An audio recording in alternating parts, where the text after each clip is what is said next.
Maria Santos had always been the smallest in her family. At barely 5 feet tall and weighing less than 100 pounds, she looked like a strong wind could knock her over.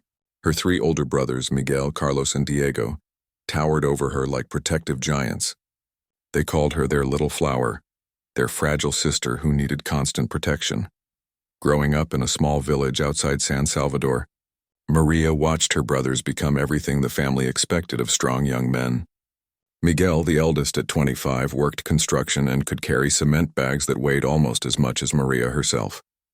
Carlos, 23, was a mechanic whose hands could fix anything with an engine. Diego, just 21 but already built like a linebacker, helped their father in the fields hauling equipment and wrestling with stubborn farm machinery.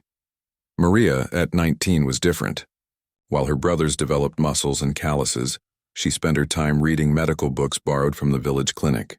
The local doctor, Dr. Hernandez, had taken notice of her sharp mind and quick learning.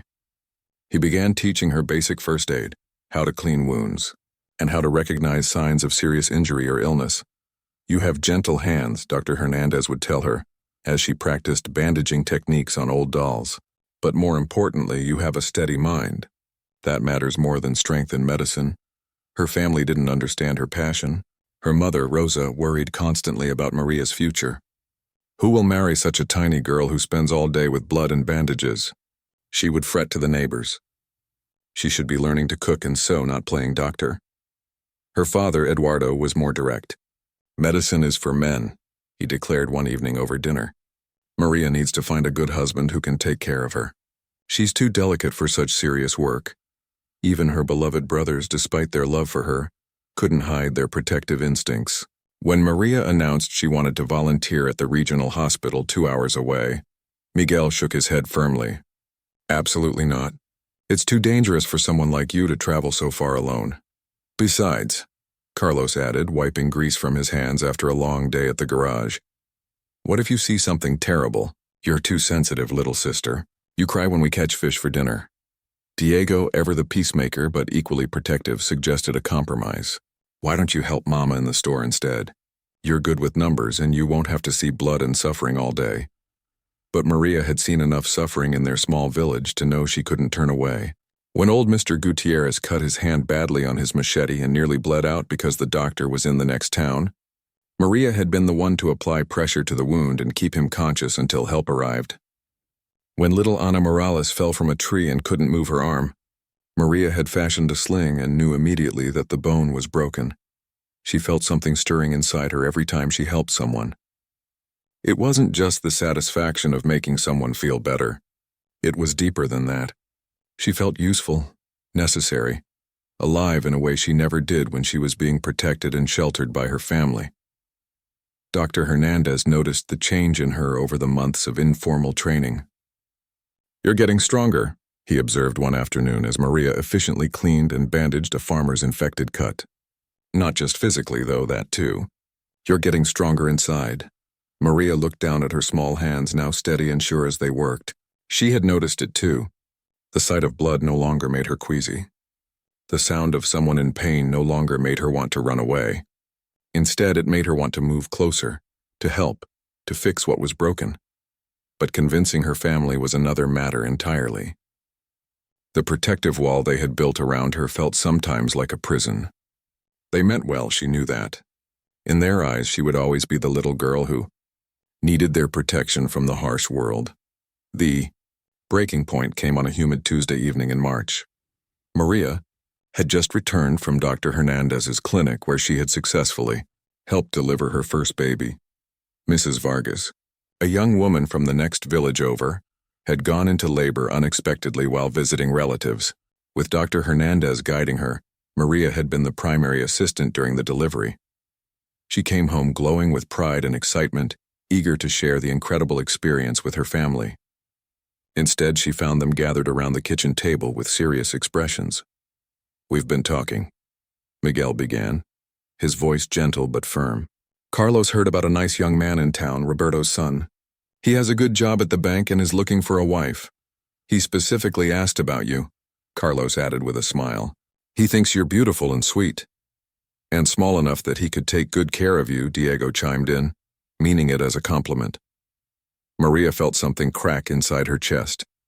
Here she was, fresh from helping bring new life into the world, feeling more capable and alive than she ever had, and her family was still trying to package her up and hand her over to someone else to protect. "I don't want to get married right now," she said quietly. "Don't be silly," her mother said, bustling around the kitchen. "You're 19. It's time you started thinking about your future. You can't spend your whole life playing with bandages." "I'm not playing," Maria said, her voice getting stronger. "I'm learning. I'm helping people. Today I helped deliver a baby and—" "Exactly why you need to stop this nonsense," her father interrupted. "It's not appropriate for an unmarried girl to be involved in such things. What will people think?" That night, Maria lay awake staring at the ceiling of the small room she shared with her youngest cousin. Through the thin walls, she could hear her brothers talking in low voices about her future, about protection, about keeping her safe from a world they saw as too dangerous for someone so fragile. But Maria no longer felt fragile. She felt like something powerful was growing inside her, something that demanded more space than this small room, this small village, this small life they had planned for her. She just didn't know yet how strong she really was, or how soon she would have the chance to prove it. 3 months after the marriage discussion, everything changed. Maria woke up one morning to find her mother crying over the radio in the kitchen. The news was devastating. Civil unrest had erupted in the capital city, and it was spreading rapidly to the surrounding regions. "They're saying all young men should report for military service," Rosa whispered, her hands shaking as she poured coffee. "They're calling it a national emergency." Miguel appeared in the doorway, his face grim. He had already heard the news from neighbors who had radios. "Carlos and Diego are getting ready. We all have to go to the registration center in town today." Maria felt her world tilt sideways.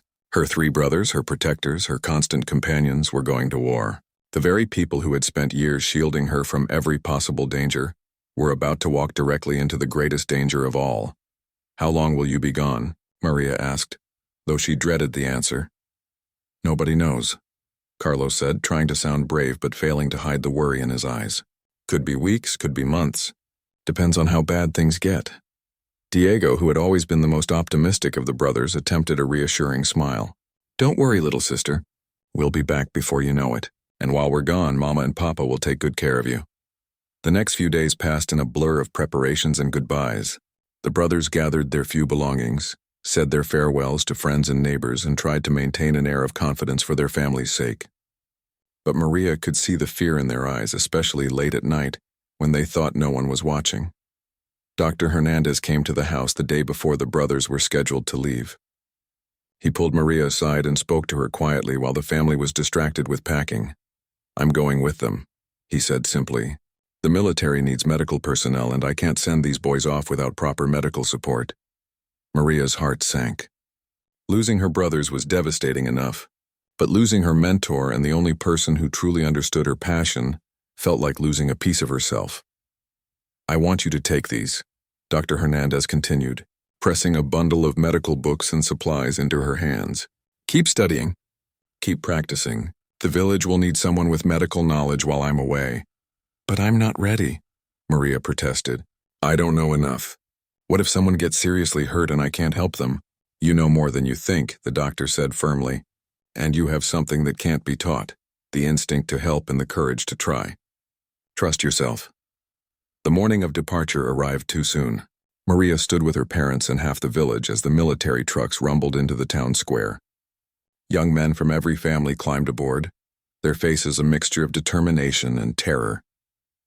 Miguel hugged her last, lifting her small frame off the ground in his massive arms. "Take care of yourself, little flower. Don't do anything dangerous while we're gone. Promise me."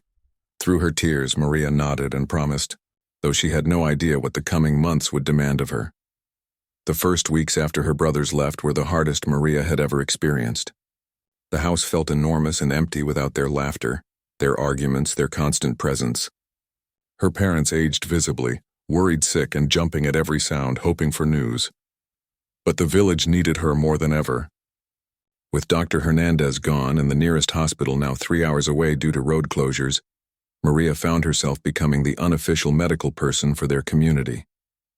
At first, people came to her hesitantly, uncertain about trusting someone so young and inexperienced.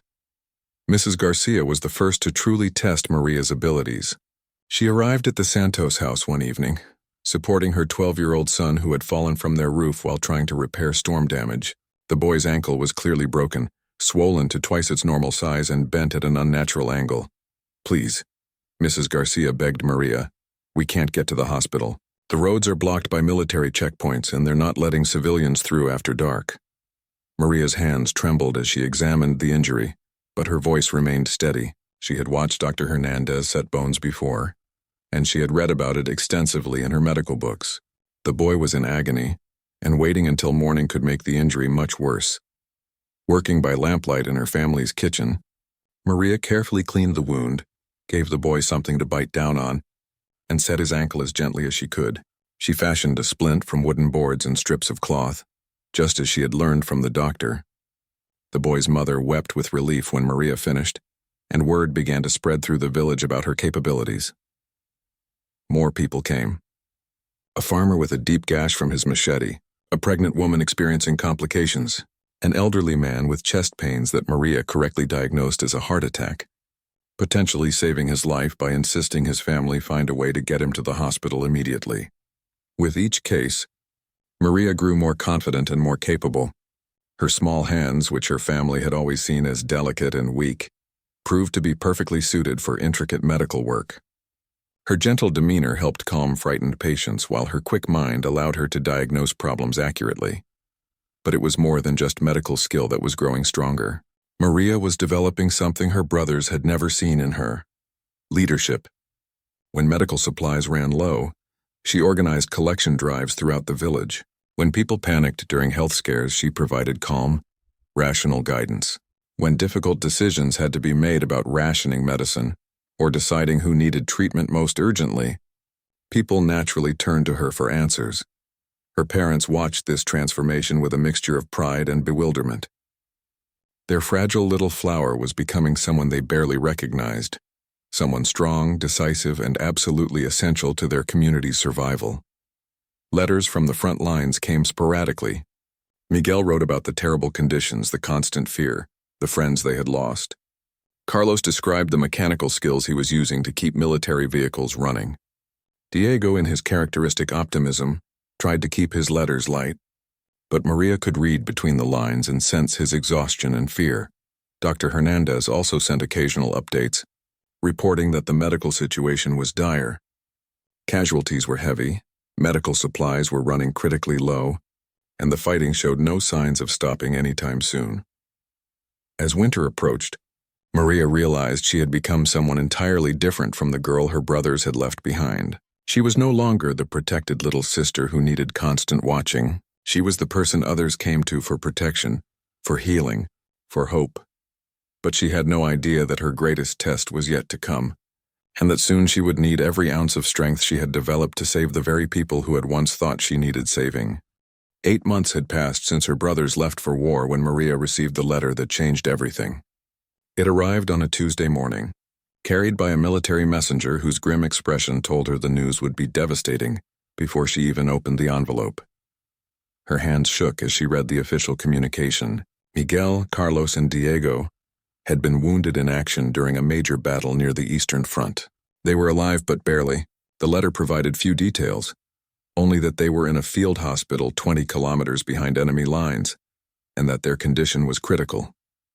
"We regret to inform you that due to ongoing military operations, evacuation of wounded personnel to permanent medical facilities has been indefinitely delayed," the letter continued. "Families are advised that communication with wounded soldiers may be limited until the tactical situation improves." Maria's mother collapsed into a chair, sobbing. Her father stared at the letter in stunned silence, his weathered hands clenching and unclenching helplessly. But Maria felt something different stirring inside her, not despair, but determination. "I'm going to get them," she announced quietly. Her parents looked at her as if she had lost her mind. "Maria, no," her father said firmly. "It's a war zone. You could be killed just trying to get there." "You don't understand how dangerous it is," her mother added through her tears. "You're just a girl. There's nothing you can do that the military doctors aren't already doing." But Maria was already moving, gathering her medical supplies and the emergency kit she had assembled over the months of treating villagers. Her mind was racing, calculating distances, considering routes, planning for contingencies. The letter says communication is limited, not impossible, she said, stuffing bandages and medicines into a sturdy backpack. And it says evacuation is delayed, not canceled. That means they're still alive, but they might not stay that way without help. She had grown so much stronger over the past months, both physically and mentally. The constant work in the village had built muscles in her small frame that had never existed before. More importantly, she had developed an unshakable confidence in her medical abilities and an iron will that surprised even herself. Her parents tried everything to stop her. They pleaded, they commanded, they even threatened to lock her in her room. But Maria had become a force they could no longer control or contain. "You raised me to love my family," she told them as she prepared to leave. "You taught me that family protects family. Well, this is me protecting my family." The journey to the front lines was more treacherous than Maria had imagined. She traveled by bus as far as the roads remained safe, then continued on foot when military checkpoints blocked civilian vehicles. She carried her medical bag and a small pack of supplies, moving mostly at night to avoid detection.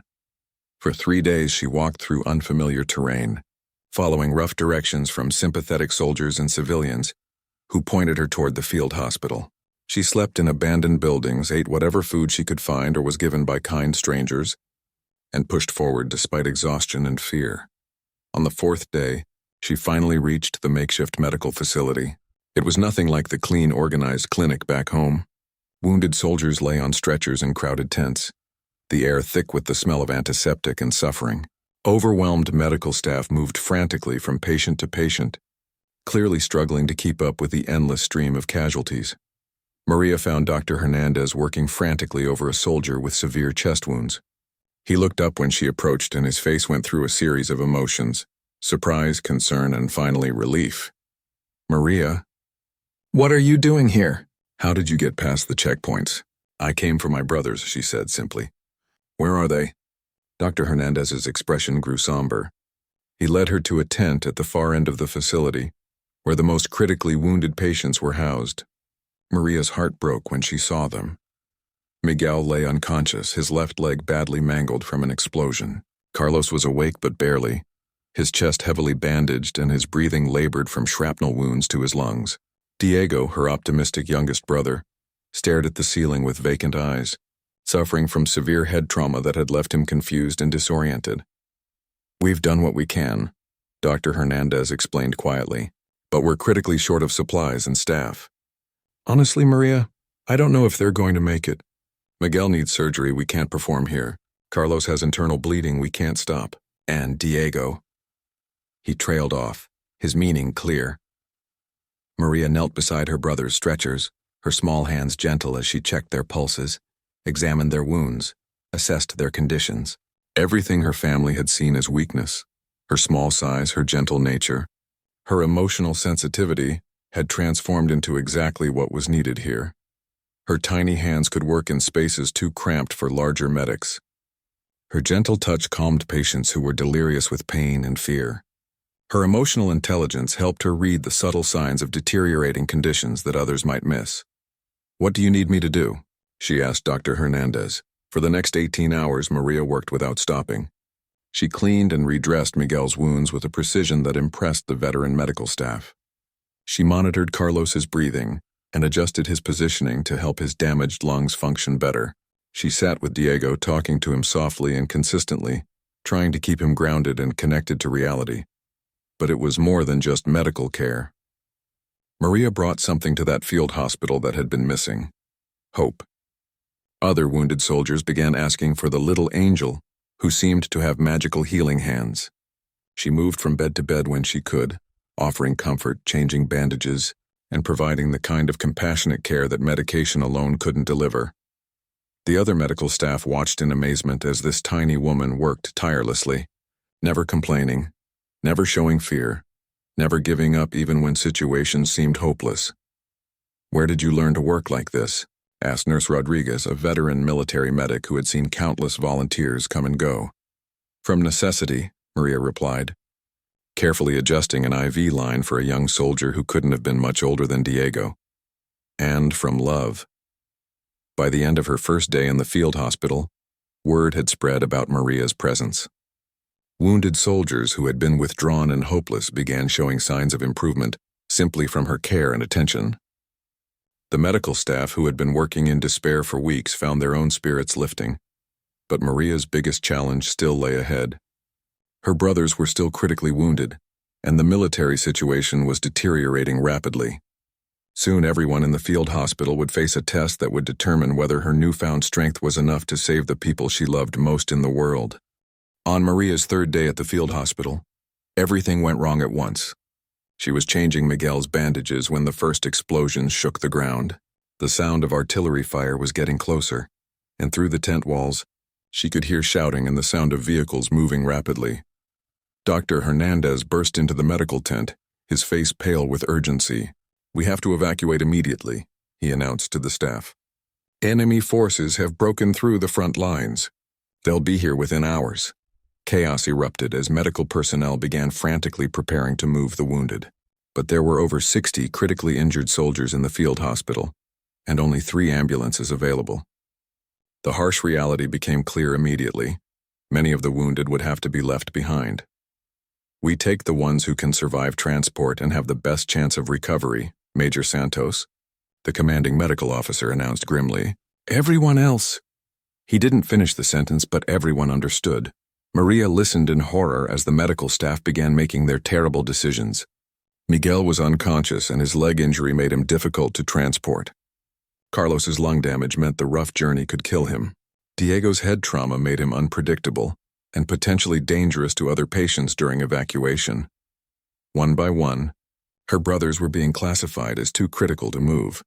"You can't leave them," Maria said, grabbing Dr. Hernandez's arm as he passed by. "They'll die if they stay here."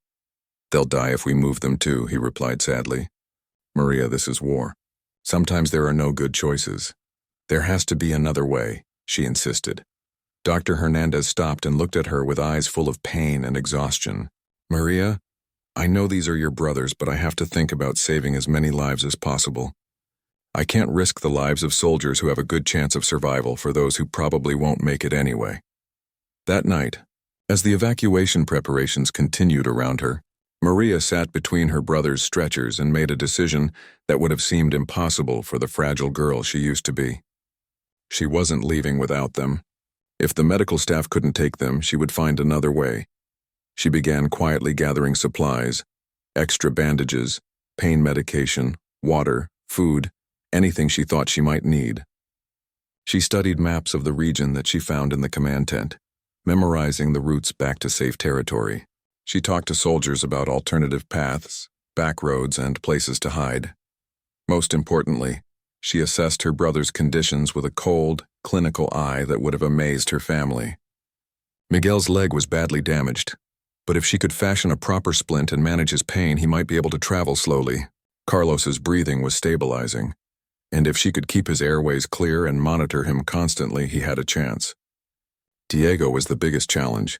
His head injury made him confused and sometimes violent, but he was physically strong and mobile. As dawn approached and the evacuation began in earnest, Maria put her plan into action.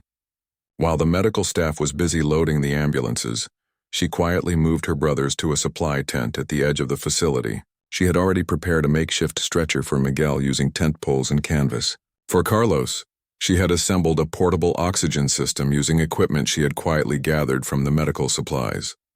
"Maria, what are you doing?" Dr. Hernandez discovered her just as she was helping Diego to his feet. "I'm taking them home," she said simply. "I can't let them die here."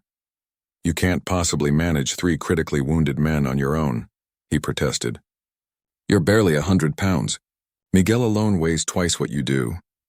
"I'll manage," Maria replied, and something in her voice made him stop arguing.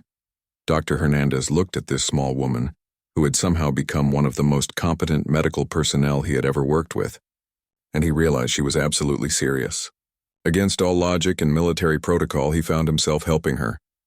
"If you're really going to do this," he said quietly, "you'll need this." He handed her a small radio, military frequency. "If you get into trouble, try to contact someone for help."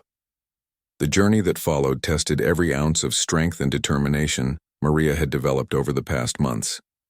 She had fashioned a crude wheelchair for Miguel using a wheelbarrow and extra padding. Carlos, despite his chest wounds, was able to walk slowly with support. Diego, in his confused state, sometimes helped and sometimes hindered their progress. They traveled at night, hiding during the day in abandoned buildings or dense forest. Maria's small size, which had always been seen as a weakness, became an advantage. She could scout ahead without being easily spotted, and she could help her wounded brothers hide in places where larger people would be discovered. Miguel drifted in and out of consciousness, often delirious with pain despite the medication Maria carefully rationed. During his lucid moments, he would protest weakly. "Little sister, you can't do this. We're too heavy. Save yourself." Carlos, struggling to breathe but mentally alert, was amazed by what he was witnessing. "When did you become so strong?" he gasped during one of their rest stops. Even Diego, in his confused state, seemed to recognize that his little sister had become someone different. During his clearer moments, he would look at her with wonder and whisper, "You're not fragile anymore, are you?" The most difficult moment came on their third night of travel. They had been making good progress when Carlos suddenly collapsed, blood frothing from his mouth. His lung had collapsed again and he was suffocating. In the darkness, with no proper medical equipment and enemy patrols possibly nearby, Maria performed a procedure she had only read about in medical textbooks. Using a sterilized knife and a hollow pen, she created an emergency airway to relieve the pressure in Carlos's chest.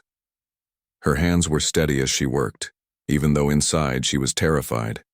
This wasn't practice on a doll or assisting Dr. Hernandez with a simple procedure. This was life or death, and her brother's survival depended entirely on her skill and courage. The procedure worked. Carlos's breathing stabilized and they were able to continue their journey. But Maria knew they were running out of time.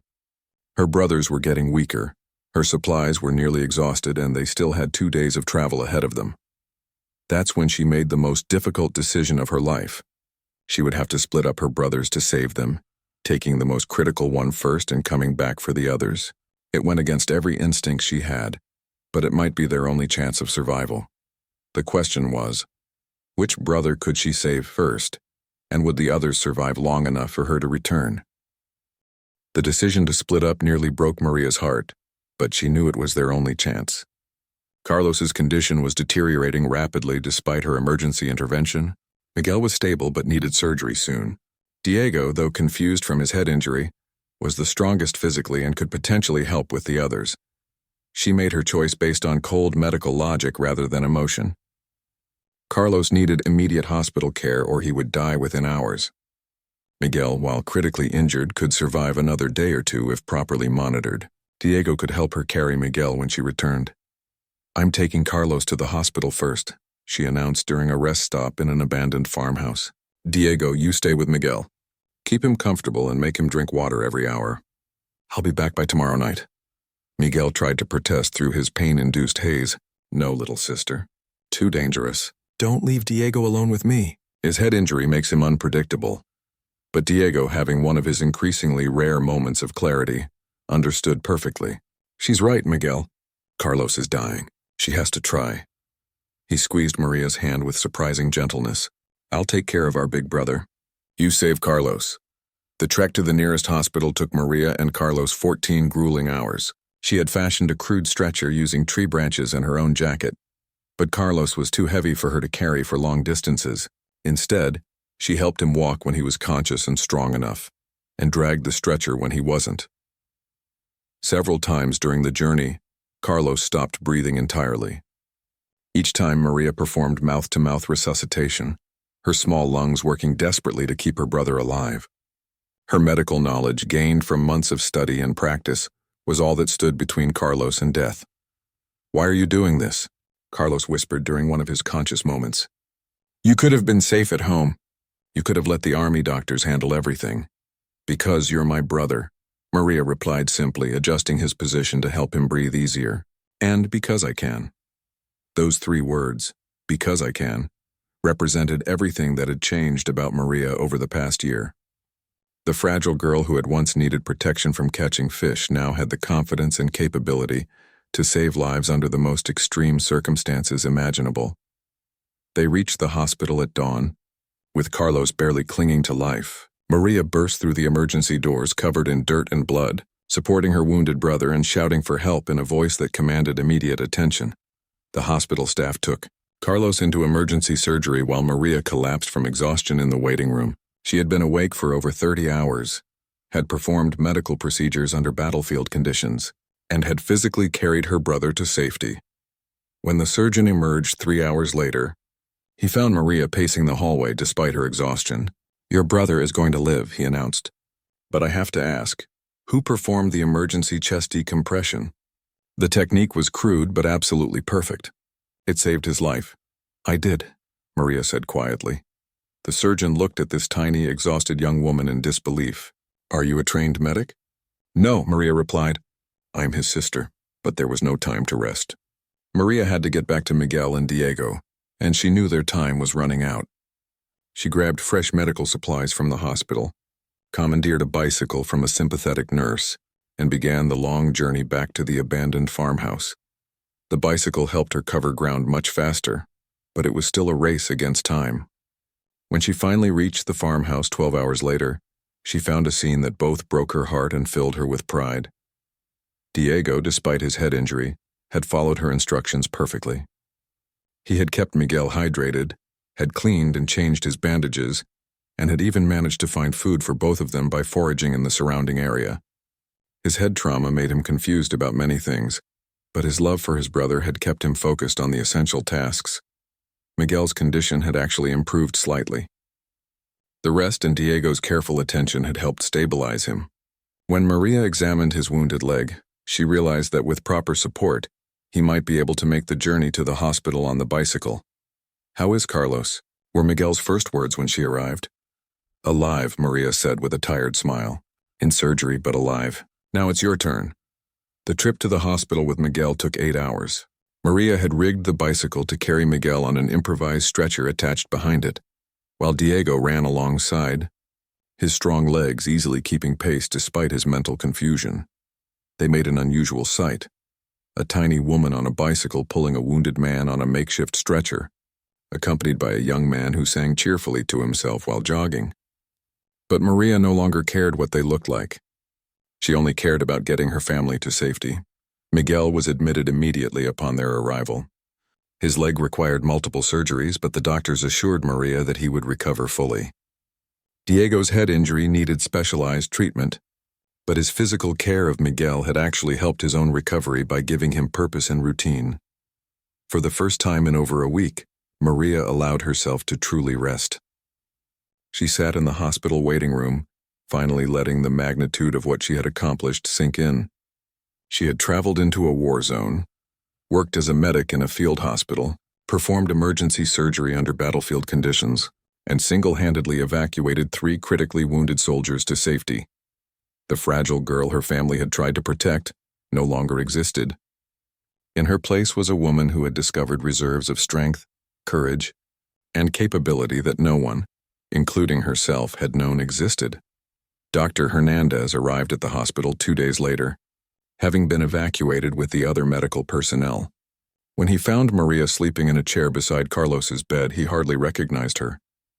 The frightened young woman who had worked in his village clinic had been transformed into someone who radiated confidence and competence. "I heard what you did," he said softly when she woke up. "The whole medical corps is talking about the girl who saved her 3 brothers from the front lines. They're calling it impossible." Maria stretched and smiled tiredly. "They also used to call me fragile. People are wrong about lots of things." Dr. Hernandez studied her face, noting the new lines of experience and determination. "What will you do now?"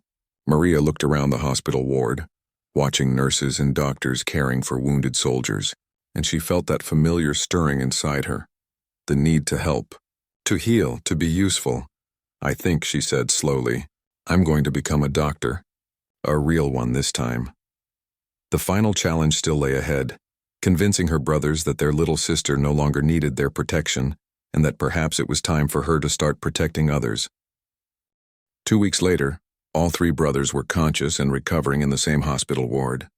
Maria sat between their beds, helping Carlos with his breathing exercises while Miguel practiced moving his healing leg. Diego's head injury was improving daily, and his confusion was gradually clearing. I still can't believe it, Miguel said, shaking his head as he watched Maria efficiently adjust his IV drip. Our little sister carried us out of a war zone. When I tell people, they think I'm making it up. Carlos, whose voice was still weak but getting stronger, smiled at her with deep admiration. Remember when we wouldn't let her volunteer at the regional hospital because it was too dangerous? We were worried about her seeing a little blood. Diego laughed, his mind clearer than it had been in weeks. She saw plenty more than blood. She saw hell and she walked right through it to save us. But despite their amazement and gratitude, Maria could sense something else in her brother's attitudes. They were struggling to reconcile the sister they had always known with the woman she had become. The protective instincts that had defined their relationship for 19 years didn't disappear overnight. You know you can come home now, Miguel said carefully. You've done enough. More than enough. It's time to let other people take care of things while you rest. The village has been asking about you, Carlos added. Mama and Papa are worried sick. They need their daughter back. Maria looked at her brothers with love and understanding. They had been through trauma that would change them forever, but in some ways, they were still trying to put her back in the safe little box they had always kept her in. I'm not going back to the way things were, she said gently but firmly. I can't. Too much has changed. Dr. Hernandez, who had been visiting the brothers daily, arrived just as Maria was explaining her plans to attend medical school in the capital city. The brothers' reactions were exactly what she had expected. Medical school? Miguel's voice rose with concern. But that's 4 years in the city, away from family, away from protection. And it's expensive, Carlos pointed out. How would you even pay for it? The medical corps has offered her a full scholarship, Dr. Hernandez interjected. What she accomplished in the field hospital and during your rescue has impressed some very important people. They want to train her properly. Diego, whose head injury had actually made him more emotionally intuitive, studied his sister's face carefully. You're going to go, aren't you? No matter what we say. Yes, Maria said simply. I am. The conversation that followed was the most important of Maria's life. Her brothers, still thinking of her as the fragile girl who needed protection, listed every possible danger she might face in medical school. The long hours, the difficult studies, the emotional challenges of dealing with suffering and death. Maria listened patiently, then responded with a quiet confidence that made them finally begin to understand who she had become. Miguel, you're worried about long hours. I worked for 18 straight hours performing surgery in a field hospital, while artillery shells fell around us. Carlos, you're concerned about difficult studies. I learned emergency medical procedures from textbooks by lamplight and applied them successfully under battlefield conditions. Diego, you're afraid I can't handle seeing suffering and death. I watched good men die and found ways to save others when everyone else had given up hope. She paused, looking at each of her brothers in turn. You keep talking about protecting me from the world, but I've already seen the worst the world has to offer, and I didn't break. I got stronger. The room fell silent as her words sank in. Miguel was the first to speak, his voice thick with emotion. When did our little sister become braver than all of us combined? She was always brave, Carlos said quietly. We just never gave her the chance to show it. Diego, with the clarity that sometimes came with his injury, said what they were all thinking. We spent so many years protecting her that we forgot she might be strong enough to protect us. Over the following days, as the brothers continued to recover, they watched Maria work with the hospital staff and saw the respect she commanded from experienced medical professionals. Doctors sought her opinions on difficult cases. Nurses asked for her assistance with challenging procedures. Patients specifically requested her care. The fragile girl they remembered had become someone who gave strength to others rather than needing it herself. When the time came for Maria to leave for medical school, the goodbye was different from any they had shared before. Instead of giving her protective warnings and worried instructions, her brothers gave her their blessing and their admiration. Make us proud, Dr. Santos, Miguel said, using the title she would earn. Save some lives for the rest of us, Carlos added with a grin that was still weak but genuine. Diego, ever the emotional one, simply hugged her and whispered, Thank you for showing us what real strength looks like. Maria's 4 years of medical school passed quickly. She excelled in every subject, but more importantly, she brought the same compassionate determination to her studies that she had shown on the battlefield. Her professors were impressed not just by her knowledge, but by her ability to remain calm under pressure, and her instinct for making the right decision in critical moments, she returned home for the first time as Dr. Maria Santos on a bright spring morning 3 years later. The village had changed in some ways, but her family's small house looked exactly the same. Her parents, now gray-haired and moved to tears by pride, embraced their daughter who had become everything they never dared to dream. Her brothers, all fully recovered and working in the village again, greeted her with a respect that would have seemed impossible years earlier. Miguel had kept her letters describing her medical training. Carlos had told everyone who would listen about his sister who had saved his life. Diego had started volunteering at the local clinic, inspired by her example. But the most meaningful moment came that evening when the family gathered for dinner. As they sat around the same kitchen table where they had once discussed finding Maria a husband to protect her, Miguel raised his glass in a toast. "To our sister Maria," he said, his voice strong and proud, "who taught us that the people we think need protection the most are sometimes the ones with the power to save us all." Maria looked around the table at her family, thinking about the journey that had brought them to this moment. She had started as the fragile girl who needed constant protection. She had become the woman who provided protection to others, but perhaps most importantly, she had discovered that strength had been inside her all along. It just needed the right circumstances to emerge. Years later, Dr. Maria Santos would become one of the most respected physicians in the region, known for her skill in emergency medicine and her ability to remain calm in the most challenging situations. She would save hundreds of lives and train dozens of young doctors. But she would always remember the moment when she realized that being called fragile had never been about her actual strength. It had been about other people's need to feel useful and protective. Once she stopped accepting their definition of who she was and started defining herself, there was no limit to what she could accomplish. The girl they called fragile had become the woman who lifted others when they fell. And in doing so, she had discovered that true strength comes not from being protected, but from choosing to protect others, even when the cost is high and the odds are against you.